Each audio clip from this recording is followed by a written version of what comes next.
What's going on YouTube? It is your boy ML Lonell back with another video. And yeah, as the title says, what we're doing today is learning from our failures. And let's get it started. All right, so why do each and one of us, why does everyone fail?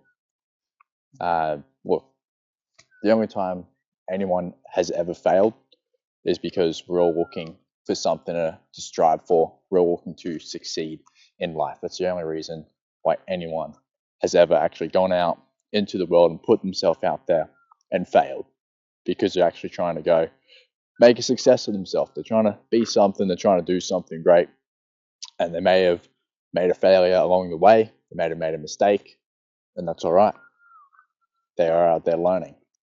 They're learning to fail, and the only way people ever do become successful is learning from their failures. But that is the reason why anyone has ever failed, because they're trying to push past that failure and become a success. We know why we fail, but what is a failure? A failure is, at the end of the day, a learning curve.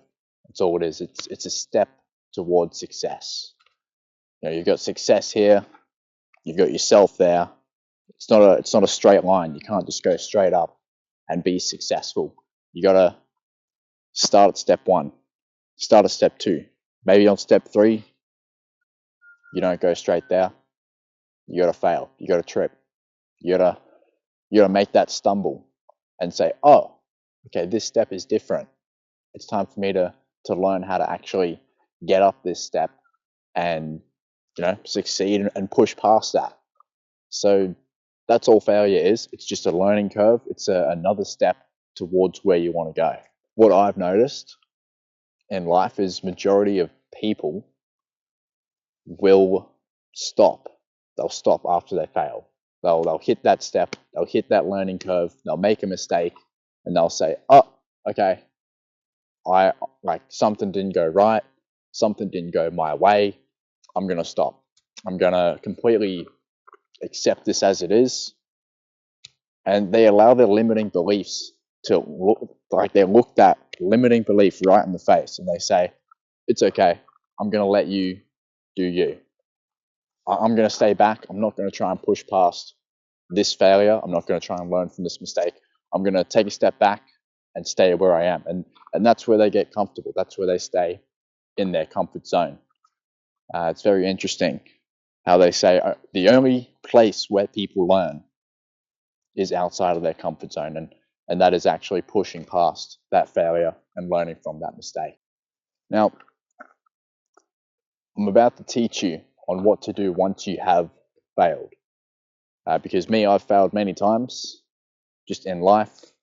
I've got a few things that I have failed at, like quitting porn. I've relapsed many times doing that. Running a marathon, I failed so many times doing that.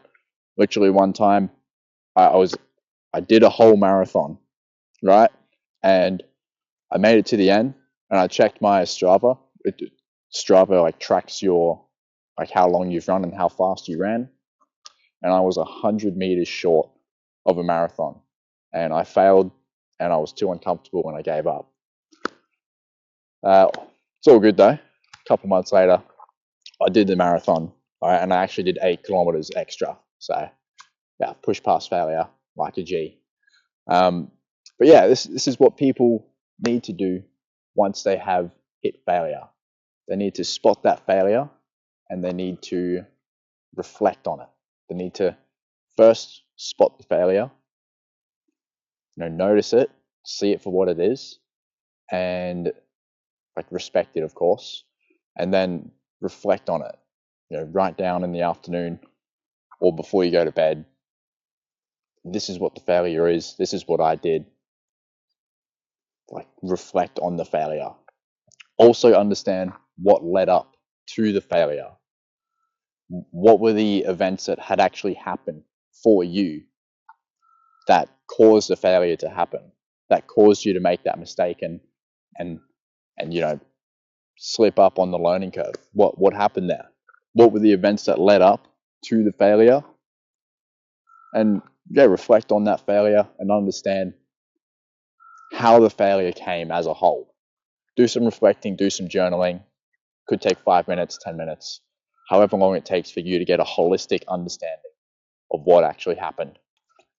Step 2, once you understood or understand why you made the failure, you need to not make rules for yourself, but make like a pathway or a step-by-step process that you can follow, so then you don't make that failure again. Make like space, make like a space in your head. Like I don't really know how to explain this one, but like I don't want to tell you to make rules for yourself, but if you're totally comfortable doing that, go ahead, make rules for yourself, and follow the rules, so then you can actually get past that failure. But I'd set like a protocol or like a guide for yourself to follow, so then you don't make that failure or make that mistake again. And yeah, just try again, and make sure that you have your own like set boundaries for yourself. You can set boundaries for other people, but if you set boundaries for yourself, that's even better. And step 3, once you have made those rules or that guide or that protocol for yourself, keep going, keep striving towards your goals, keep striving towards excellence, keep striving to be the best version of yourself, keep self-improving, and just be the best person that you can possibly be. And look at that, we got the sun rising in Outback Australia. You gotta love it. Absolutely beautiful morning, wonderful morning. I'll leave you guys with that. Appreciate your time, and hope you enjoyed the video.